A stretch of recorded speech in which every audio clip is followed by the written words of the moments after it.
Camera's rolling. All right. And just to confirm, you don't mind publishing this to YouTube? No. That's Until fine. further notice, of course. If you don't like it, I can always take it down. And we're going now to the airport, right? Correct. Okay.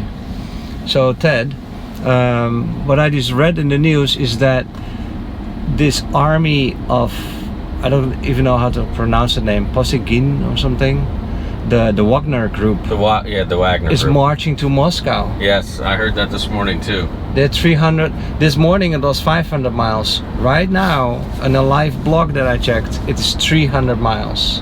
They're away. Yeah, and I heard they had blown up something, a fuel depot or something. This is huge. It's very huge. This is scary. In a way, you're not like. I mean, Russia is one of the big powers of the world. I mean. Yeah, I think we have to be. No, wait. This is internal. This is as close to a civil war. I don't know that I call it a civil war, but it's about as close as you would get, since the Wagner Group seems to be, a military for hire.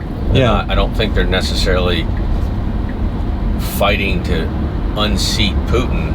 As I understood, the argument was between the leader of the Wagner Group, Right. and an army general or whatever they have in the Russian army, and the fact that he wasn't his concerns or his gripes weren't being addressed by Putin. I think that's when he said, okay, well, I'm going to make you be concerned about it. I'm going to come to Moscow and get your attention.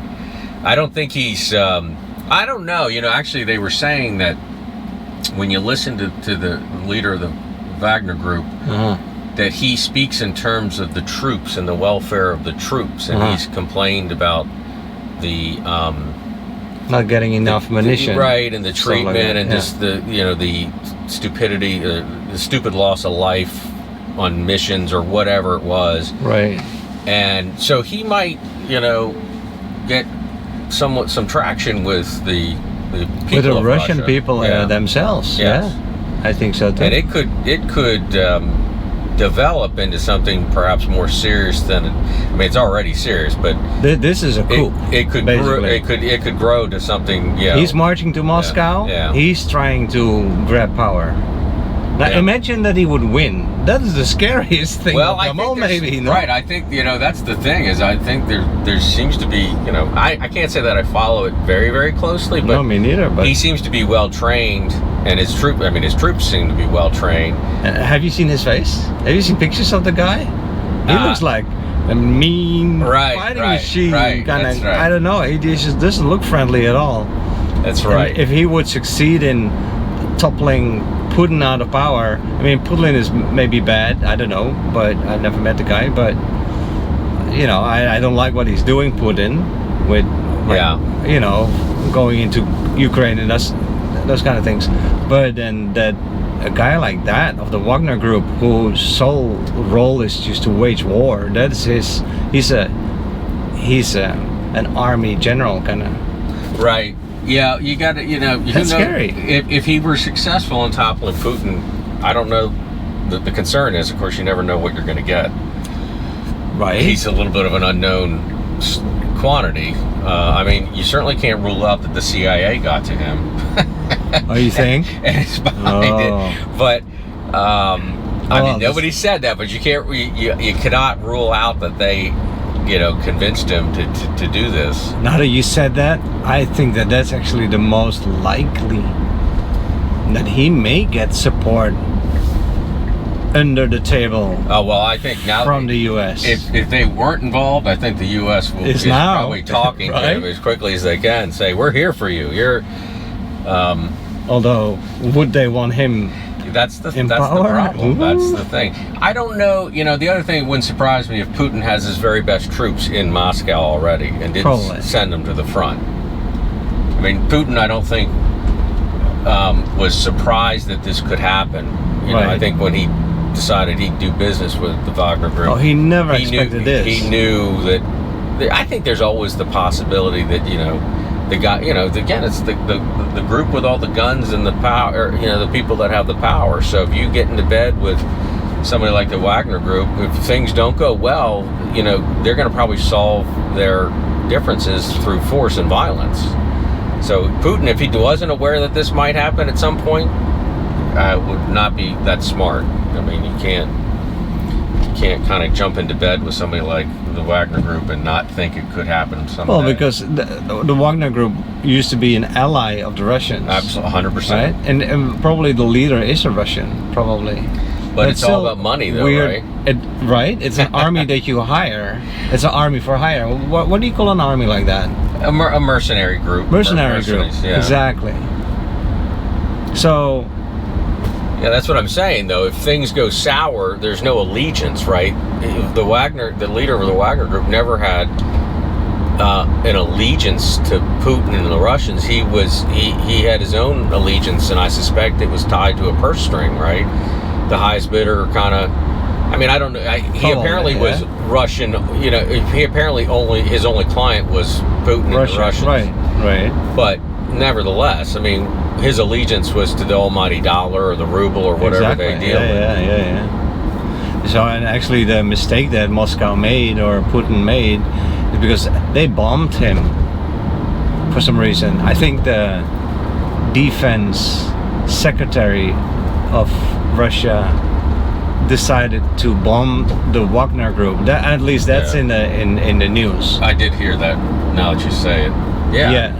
Well, what do you expect's going to happen? Yeah, exactly. But I wouldn't expect them to just march to Moscow like that. Wow. Well, I don't know. This is like if they think they can bomb you, why? Well, at any time. I mean, why? That seems to be. I don't know. That to me doesn't sound like a good idea. It's asking for more trouble. And I think the Air Force of Russia is going to be, super alert. And if you get too close within a certain range, I think they're going to bomb the hell out of you. Yeah, so that'll be interesting. That the air side of it, I don't know that the Wagner Group has. Now maybe they have drones. I don't know. Or just anti-aircraft missiles kind of stuff. Possibly. Yeah, I suppose. Probably. Yeah, that would be big news, right? Shoot a Russian asset down, a helicopter, or a jet. That would be huge news. Right. Oh, this is just like. Wow, made me sit up straight in bed when I always wake up, grab my phone, read some news, and usually you yawn a couple of times, like it's always blah blah, but this time I was sitting up straight in bed. Yeah. I was like, what the F is happening? Excuse my language. No worries. But this is. If nothing else, it certainly is a distraction to whatever he's doing in Ukraine at the moment. Yeah, that's for sure. Which is a good thing, maybe. Yeah, I think less power against the Ukraine. I think that they've done a lot of damage to Ukraine, at least from the pictures. They've senselessly destroyed a lot of infrastructure.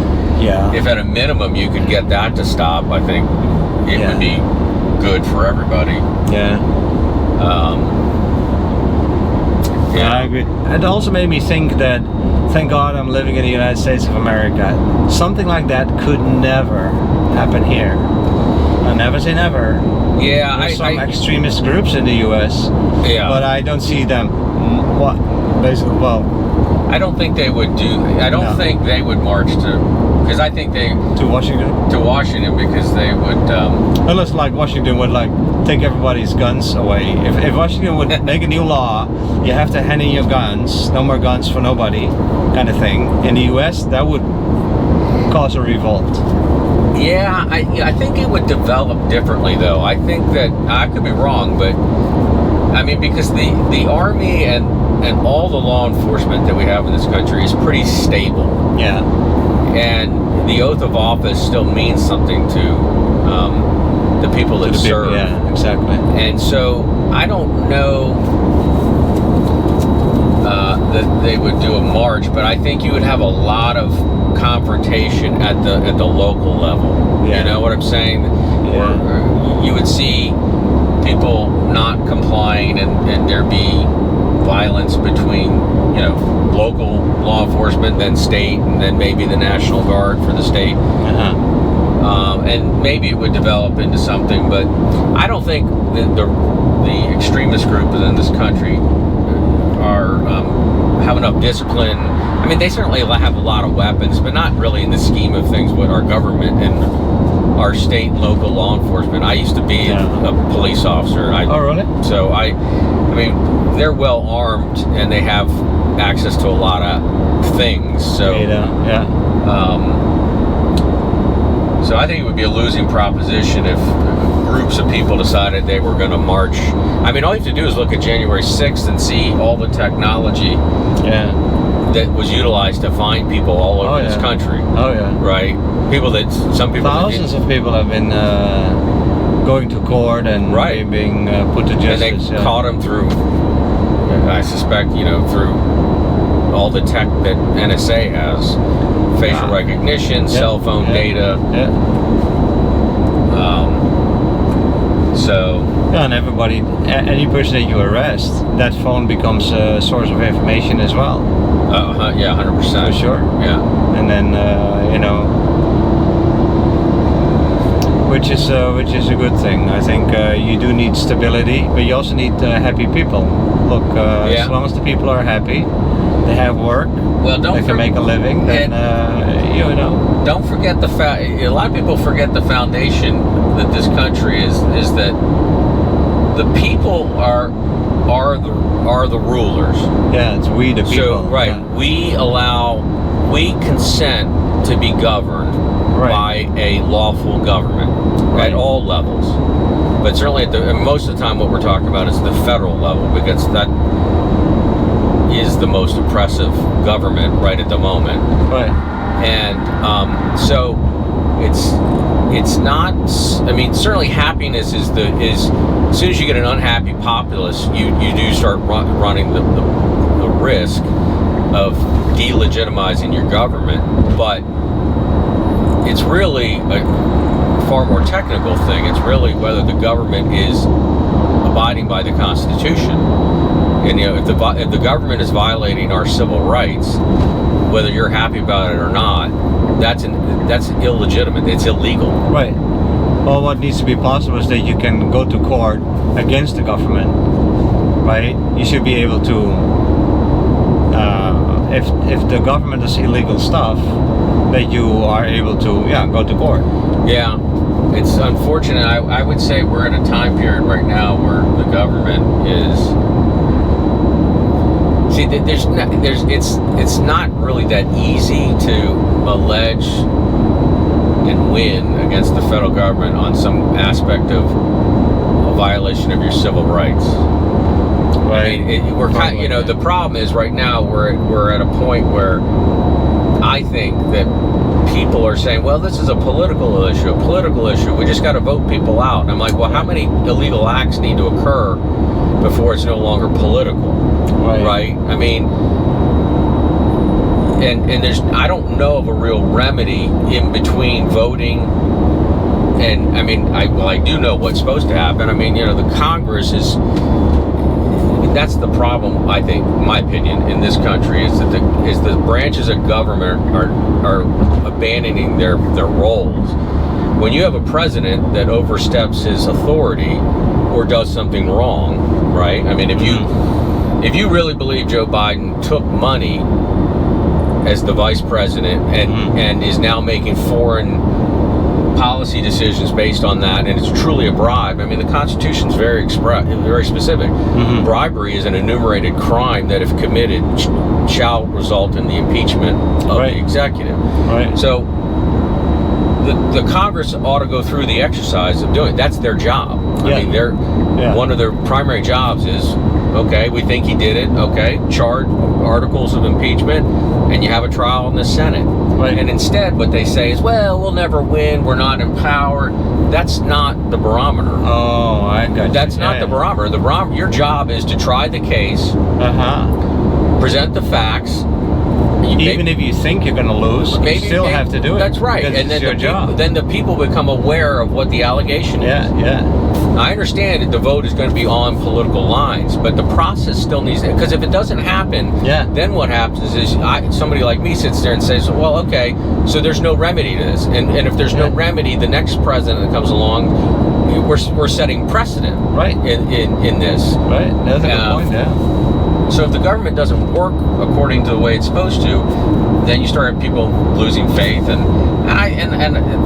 so I think there's a lot of examples of the government not operating correctly, and I think unfortunately it's also infected the judicial branch, which was for a long period of time kind of above it, but I don't think you can say and so that is funny, because the judicial branch, the Supreme Court, is still a political thing. It has so many Democrats and so many Republicans. Well, that's the problem. That's really not supposed to be the way you look at it. I mean, in theory, you're not supposed to know their political affiliation. Right. I mean, what you know is that a Republican or a Democrat appointed them, Right. and that a Republican or Democrat Senate confirmed them. Right. But you're not really supposed always to talk about them as so many Democrats and so many that's Republicans. detrimental. That actually undermines the judicial branch. Yeah, it is. Shouldn't be like that. They should be neutral politically, but above the government as final rulers. They should. But they rule to party lines, and then it becomes tricky, because then when you wanna go to court against the government, the final ruler is a political institution as well. Yeah, I don't think you can escape that, though. I mean, if they ran for office, they'd be even more political. I do think on some level, you cure that with term limits. They sit for life. That's probably problematic. That as well, but maybe you should just prohibit judges to vote. If you become a judge, you can no longer vote, or you can only vote anonymous. Yeah, but you'll still walk away believing their political affiliation based on their ruling. Yeah, because the media won't let you decide that any other way. No. Yeah, you're right. These are interesting thought experiments. No, they're interesting things to talk about, though, because it does make you realize that every system, no matter what system, has its flaws, and basically that's what we're here for, to fix those flaws, talk about it, bring it to the open, and try to better it, right? Yes. And so, but that's very interesting. You were a police officer. So where? I was actually a police officer in a variety of different ways. Okay. How was that? I started in New Orleans. Okay. As what kind of police officer? As a uniformed police officer. All right. And then I went to, actually I was a United States Capitol police officer, so I served in the Congress as one of their police officers, and that was before 9/11. And then I actually was a federal agent with the Customs Service before, when it was still the Customs Service under the Treasury Department. Now it's, what is it, CPB under Homeland Security. But and then I went from there to being a local police officer in the county that I live in, Fairfax County, Virginia. And then I went to law school at night, became a lawyer. Oh, you did? Yeah. And then prosecuted for a while, and then I defended people for a number of years too. So I've kind of done... Like a pro bono prosecutor, or how does that work? Well, the prosecutor is again somewhat of a political position at the local level. You work for somebody who runs for office, and then you prosecute cases for the state. Okay. And then when I left there and defended people, I went into private practice. I did it for money. Private practice, okay, as well. And what do you do now? I stopped practicing basically when COVID came to town. And kind of closed down everything. And now I run the operations side of a website that, I mean, you know, e-commerce stuff. All right. Yeah. Wow. You sure have been all over the place in a little. Yeah, I'm hoping I'm going to figure out what I want to be before I get too much older. What do you want to be? I don't know. If I do that, I'd probably be doing it. You probably want to be a little bit of everything, I guess. Often also in life what happens is that when you have many things in the past, they some sort of seem to come together in the next thing. You know what I mean? Yes. Like I had several hobbies, and then they get combined into the next job that involves items from those hobbies, Right. kind of thing. And I definitely see a red line with your being a police officer, different positions, and then also going into law. And so that is a clear red line. It's just that the e-commerce website is a little off. Yeah. But maybe very lucrative for you. I don't know. That's great. Well, but it's an interesting thing as well. I may have gone the other direction. Like those were my professions, and then the e-commerce thing is kind of one of my hobbies. I mean, Okay. it's in the firearms area, and I happen to be an avid kind of. I kind of. Oh, there's the red line again. I kind of like the Second Amendment quite a lot. Yeah. Let's put it that way. Yeah. So there's the red line again. Yeah. So. Good for you. Yeah, I got a little dismayed with kind of the judicial system. I can tell. Yeah. I just didn't think it was kind of operating correctly, and I just couldn't really participate any longer. So, oh, really? Yeah. So morally you felt like I took the oath, but I feel like I cannot defend this body. Yeah, I just right. Always. Yeah. I mean, I don't know if I would say it wasn't a moral dilemma, but the system didn't operate, I thought, in my mind, the way it should. I don't know, my image of justice, I don't think. Now, I'm not saying mine's the right one, but I just didn't think this is working. A scary question, but did 9/11 stir anything with you or not? What do you mean? In what way? So there's still a lot of questions open about 9/11 in my mind. Things that don't add up, that were never well investigated, and that the government seems to want to shove under the carpet. And as soon as the government wants to do that, I get all sorts of like raising my eyebrows, and I go like, wait, it's your role to investigate. Why are we not getting answers? Why are you shrugging certain things off? Now, I don't want to go into too much details on YouTube, but I don't want this video getting cancelled either. Right.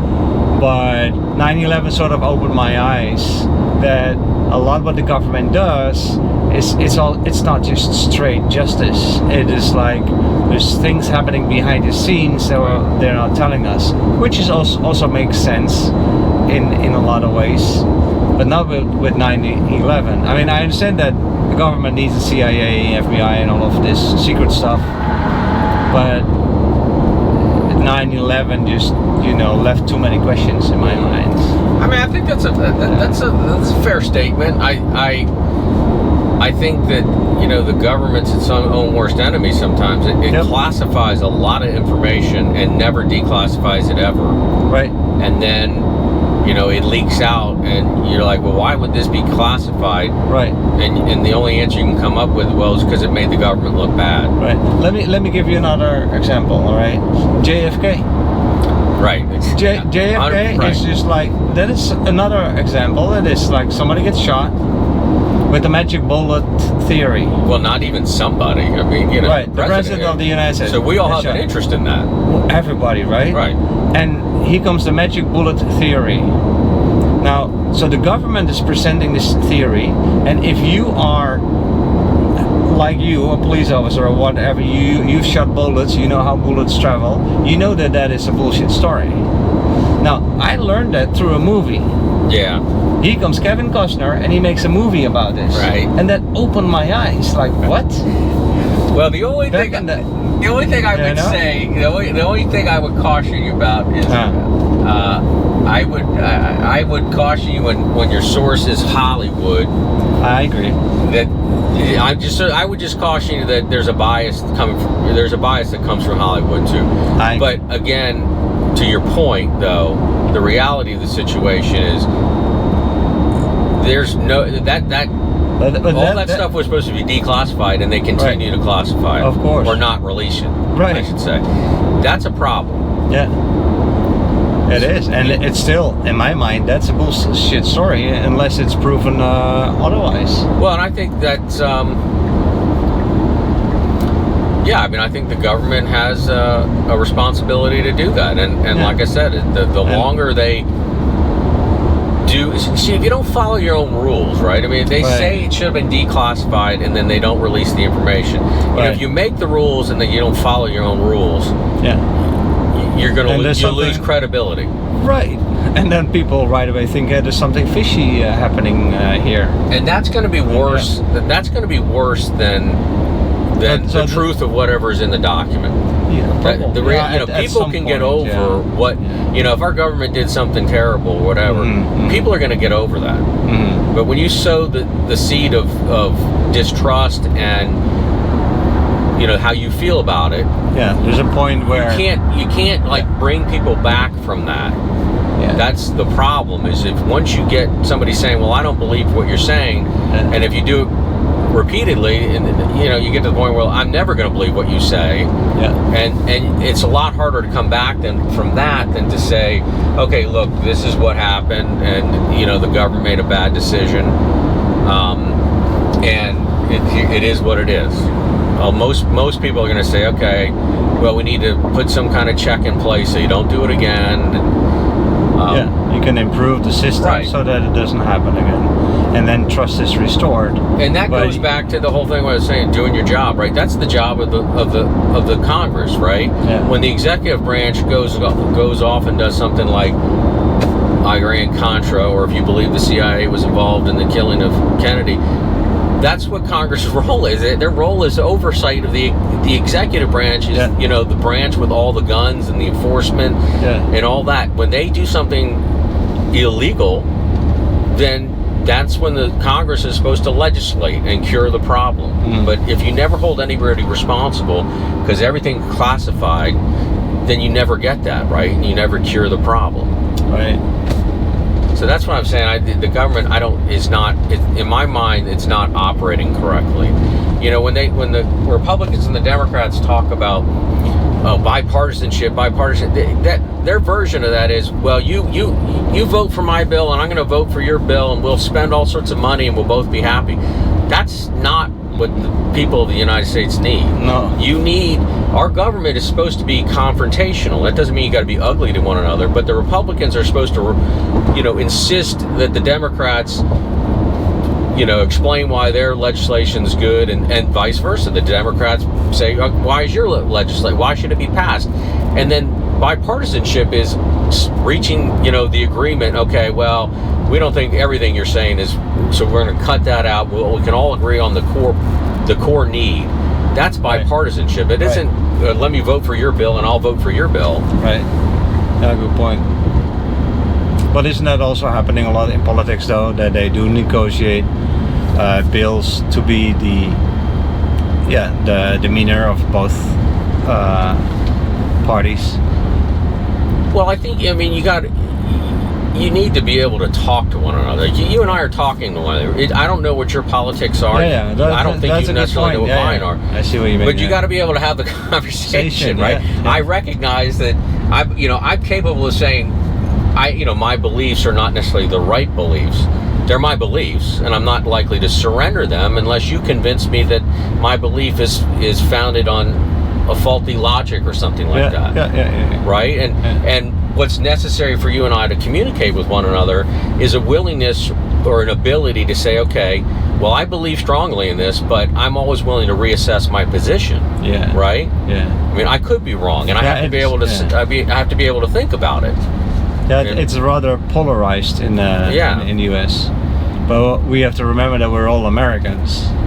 Well, that's true. I'm not, but we all have to. If you're here and you're, let me say, I'll be politically incorrect. If you're lawfully here and enjoying the United States, then you have as much to lose as the rest of us, right? Yes, but I'm not able to vote, though.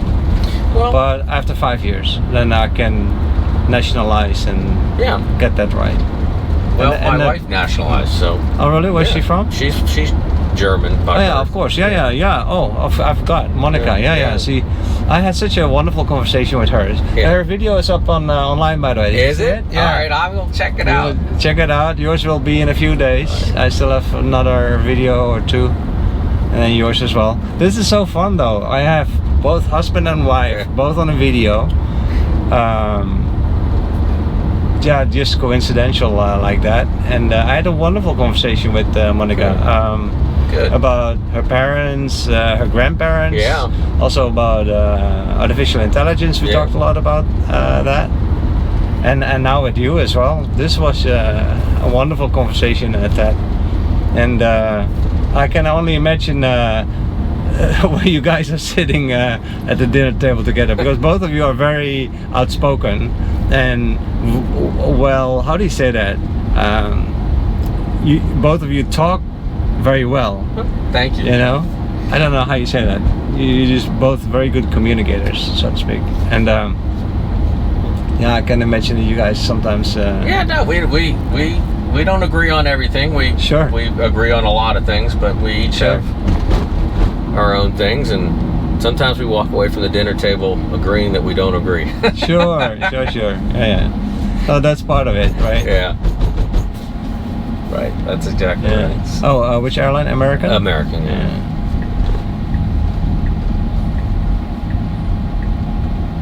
So when are you going to be back? I don't know. I have to think about it, but I definitely will. So picking you up from Fort Myers, chances that I can do that is smaller. Okay. Because to me this is financially good, because I bring you and then I drive to Fort Myers. Okay. Picking you up and back, because Naples right now, because it's down season, it's off season.